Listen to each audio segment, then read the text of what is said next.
අපි හම්බ කරොත් අපි කනවා. අපි කෑවොත් අපි හම්බ කරනවා. ඒකනේ අපේ තියරිය.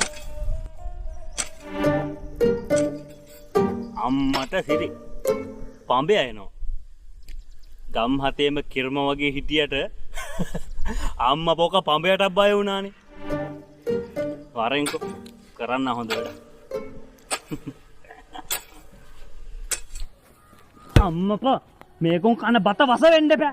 වස වර්ති. යකෝ බත් කන මිනිහෙක් කරන වැඩක්ද මේක?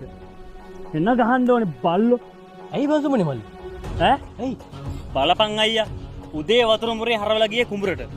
බඩින්ගිත්ත කාලෙන්න ටිකට පෝල් බටේ අස්සර රොඩු ඔබලානේ කාලකන්නේ 70. කවුද බං? කවුද ඒ වැඩ කරන්නේ? පඹයා. පඹයා? කුණු හරප වීලු කණ්ඩායම මල්ලි. ඒ දවස්වල යම් සිදුවීමක් වුණා තමයි. මිනිස්සුන්ට තමයි වරදින්නේ. ඒකට උඹලා ඒව අල්ලගෙන වීලු කරන එක හරි වැරදි මල්ලි.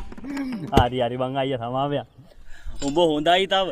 අද උදේ අර ඔය වගේ නියර දිගේ එද්දි විහිළුවක් කරන්න ගිහින් තව පොඩේ මේ උදුළු බදු පාරෙන් ගහනවා මට. කවුද බං? පඹයා. පඹයා. පඹයා.